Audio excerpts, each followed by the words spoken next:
त्यांनी मग त्यांचे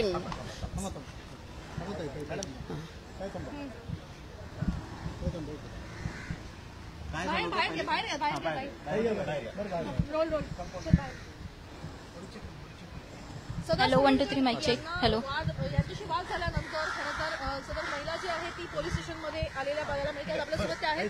ताई, नाव काय तुमचं पूर्ण? मंगला तांडे. मंगलाजी, काय नेमकं झालंय प्रकरण? कारण सदा सरवणकर यांना तुम्ही बडबडतानाचा व्हिडिओ व्हायरल झालाय. आता करणाऱ्यांनी केला व्हिडिओ व्हायरल, आम्ही केलेला नाहीये ते. व्हिडिओ काढला का आता माझ्यासाठी सबूत ठेवलं का माझ्या मुलीला सांगितलं मी जे काय बोलते रेकॉर्डिंग उद्या चुकीचं नको व्हायला त्या गोष्टी, म्हणून मी माझ्या मुलीला सांगितलं की व्हिडिओ बनव.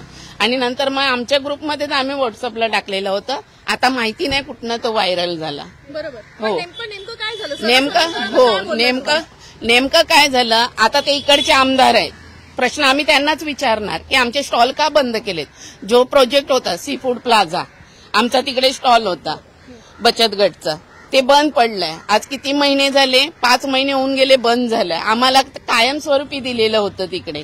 त्यासाठी मी त्यांना जाब विचारणारच ना की का बंद केलं म्हणून. तर ते बोलतात ताई हो चालू करू ना. म्हटलं कधी चालू करू? त्यांना विचारलं आहे त्या व्हिडिओमध्ये.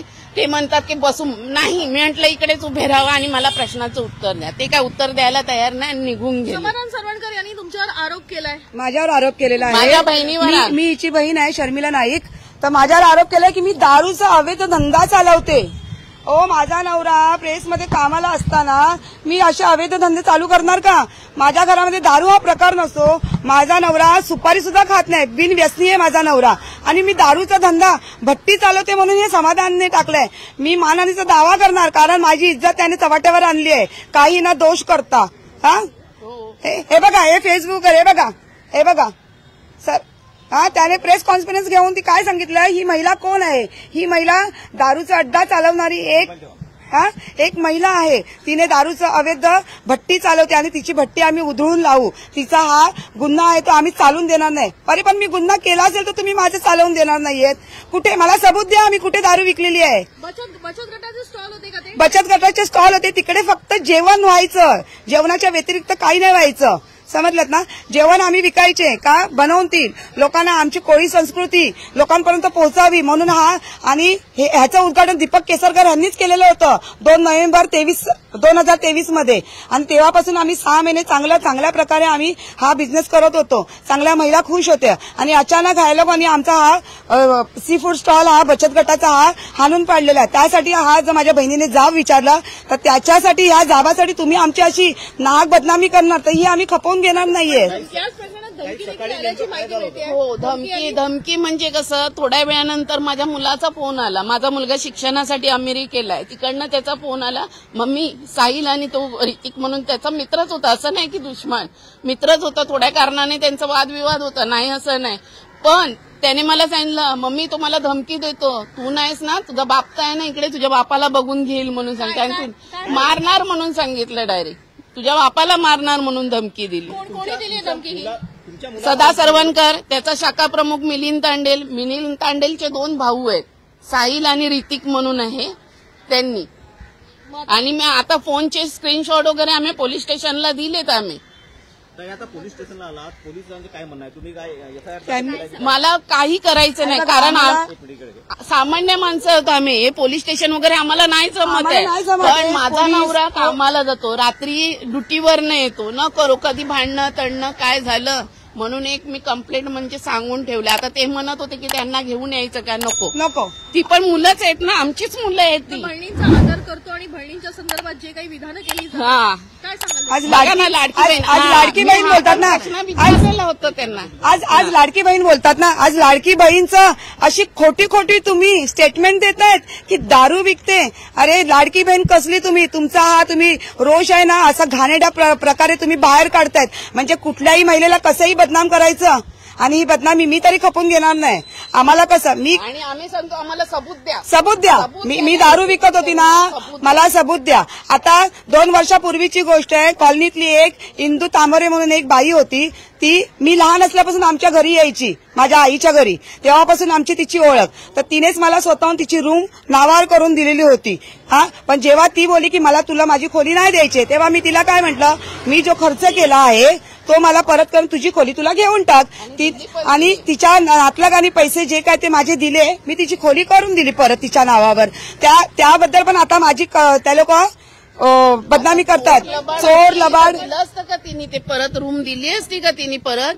आणि तिचं मन स्वच्छ आहे म्हणून परत दिली की नाही ती रूम? आणि ही खोलीचा प्रकार सर्वंकराच्या कानावर होतं. मी त्यांच्याशी या गोष्टीत बोललेली आहे.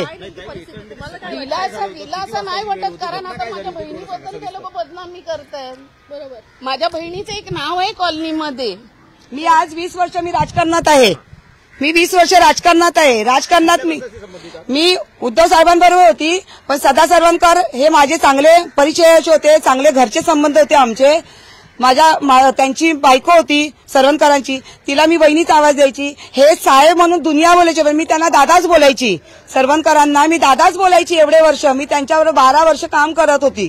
जेव्हा हे शिंदे गटात गेले तेव्हा यांनी मला बोलावून घेतली, मीही त्यांच्याबरोबर गेली, त्याबद्दल काय वाद नाही. पण जेव्हा मला ह्यांचं मनसुबे कळले की हे काय चांगल्या प्रकारे राजकारण चाललेलं नाही, तेव्हा मी 6 महिन्यात 8 महिन्यात मी बाहेर पडली यांच्यापासून. जाण्याचं पण कारण होतं तिची मुली, त्यांची मुली आहे ना. मुली आहे.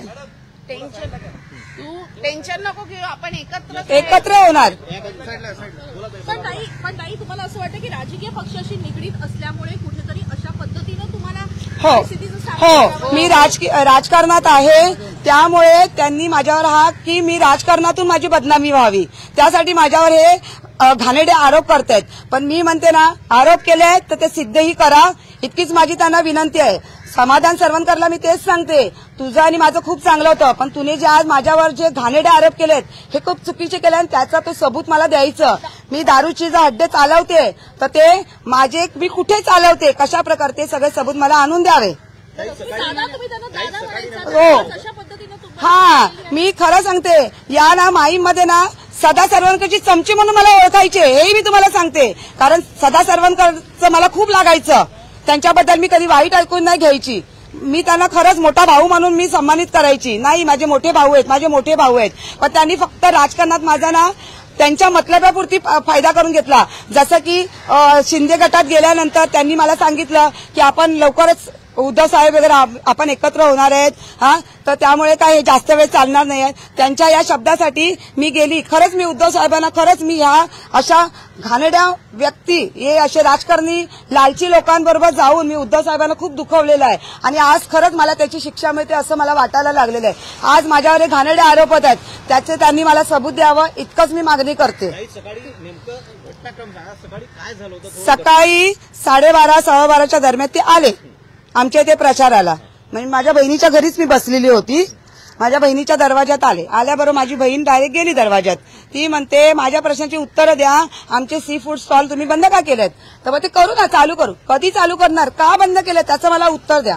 तर ते काय म्हणाले सदा सरवणकर, ताई आपण बसून बोलूया. तर ताई म्हणते बसून नाही, इथेच मला उत्तर पाहिजे, यायचं नाही बोलते. बोलली तर त्यांना तो राग आलाय की हकलून काढण्यासारखं केलं ना, म्हणून त्यांना तो राग येऊन त्यांनी आज आमच्यावर असे घाणेरडे आरोप करायला लागलेत. मग कितपत आम्ही सहन करायचं? उद्या जर आमच्या जीवाला काय झालं, आमच्या घरच्यांना काय झालं, तर पूर्ण जिम्मेदारी या मिलिंद तांडेल, त्याचे 2 भाऊ सदा सरवणकर, समाधान सरवणकर यांच्यावर सगळं येणार आहे.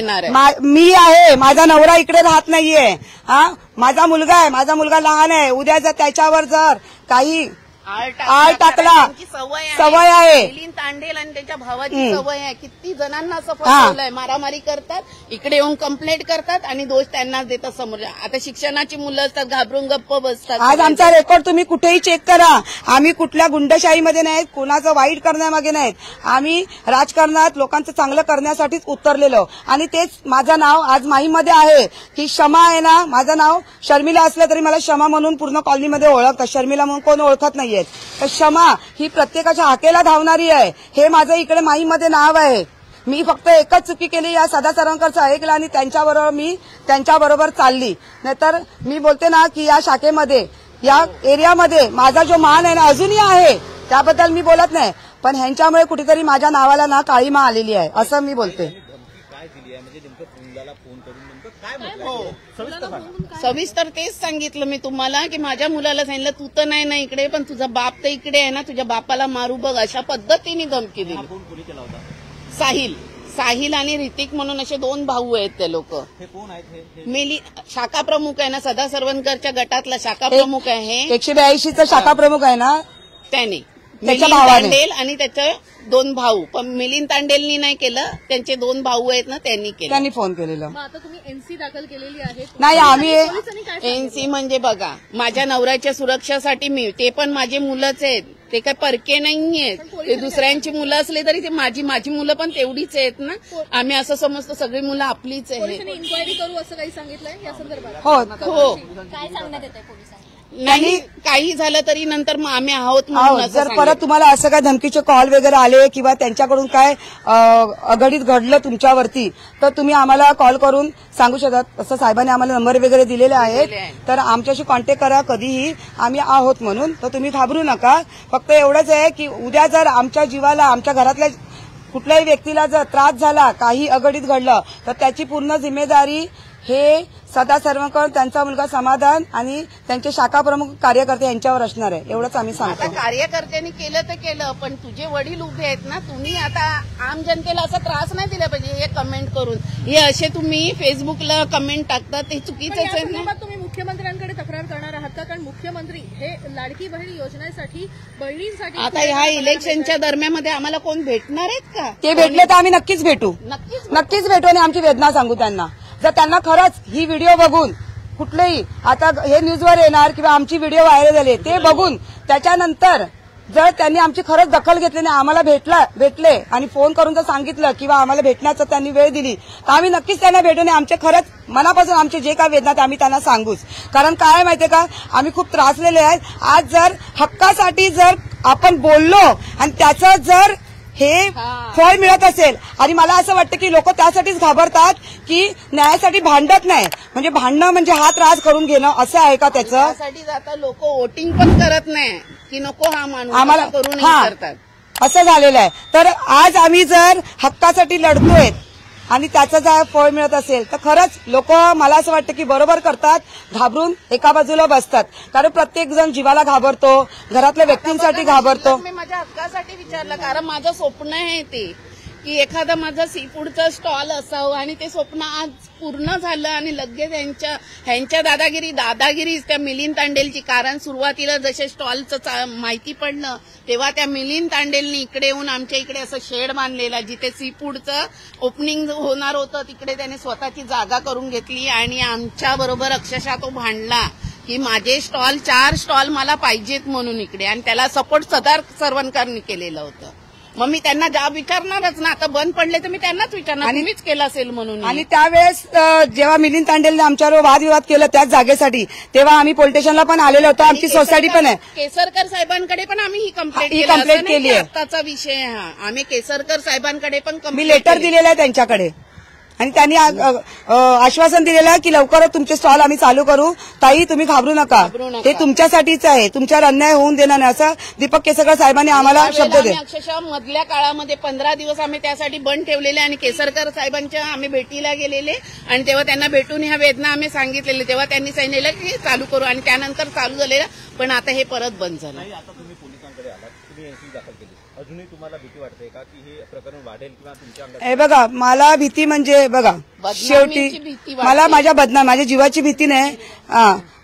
कारण मी एक नावाजलेली महिला आहे, मी कोणाचं फुकट खाणारी नाहीये. जर रूम मला खायची असती त्या 70 वर्ष महिलेची, तर ती माझ्या नावे झालेली पण होती. जर मला द्यायची नसती तर मी ती केस चालू ठेवली असती. ती बाई कितीक जगणार असा विचार केला असता. केस पण कितीक चालणार. पण नाही, मला कोणाचं ना हरामाचं नकोय. ती बोलली ना मला नाही द्यायचंय, माझे पैसे जे आहेत ते टाक आणि तुझी रूम घे. असं करून मी तिची रूम पटकन तिच्या नावावर करून दिलेली होती. तिचे गावचे, त्या महिलेचा गावचा भाऊ आहे ना सातपडीचा, तो स्वतः आलेला, आणि त्याच्या समक्ष मी हे सगळं तिच्या नावे परत करून दिलेली होती. मी नावाजलेली बाई आहे, मी कोणाचं फुकट खाणार नाही, आणि मी फक्त बदनामीला घाबरते. त्या पोलीस स्टेशनमध्ये आलात, आता हे संबंधित प्रकरण आमदाराशी संबंधित, पोलिसांनी सहकार्य केलं? पोलिसांनी मला सहकार्य केलेलं आहे. त्यांनी सांगितलेलं की जर तुम्हाला जर असं धमकीचा फोन किंवा समक्ष काय आलं तुमच्यापर्यंत, तर आम्हाला फोन करा, आम्हाला येऊन सांगा, आम्ही तुमच्या बरोबर आहेत असं पोलिसांनी आम्हाला खूप हेल्प केलेली आहे चांगल्या प्रकारे. तर पोलिसांपासून का आम्हाला हे नाहीये की त्यांनी आम्हाला मदत नाही केली, त्यांनी केलेली आहे चांगल्या प्रकारे. फक्त एवढंच आहे की जे समाधान सरवणकर यांनी जे माझ्यावर जे आळ टाकलेत ते त्यांनी परत घ्यावे, नाहीतर त्याचा सबूत द्यावं, एवढंच माझी मागणी आहे. ताई, सध्या तुम्ही काय करताय? त्यांनी जे आरोप केले त्याला उत्तर काय द्याल? हे बघा, मला वादविवाद करायचं नाहीये, मला फक्त एवढे माझी बदनामी केली आहे ना, ती बदनामी तुम्ही सबूत सगळं दाखवावी. मी तुमच्या शरणागती होईल. मी तुम्हाला मी दारू विकते ना, तर ती दाखवावी तुम्ही की मी खरंच मी दारू विकते. मी तुमच्या पायावर लोटांगण घालेन, पण मी जे धंदे नाही करत ते घाणेरडे आरोप जर माझ्यावर केले तर ते तुम्ही पुसून टाकावे, ही माझी मागणी आहे समाधान सरवणकरकडे. गर्जा हिंदुस्तान चॅनलला सबस्क्राईब करा आणि ताज्या घडामोडी जाणून घेण्यासाठी बेल आयकॉनवर प्रेस करा.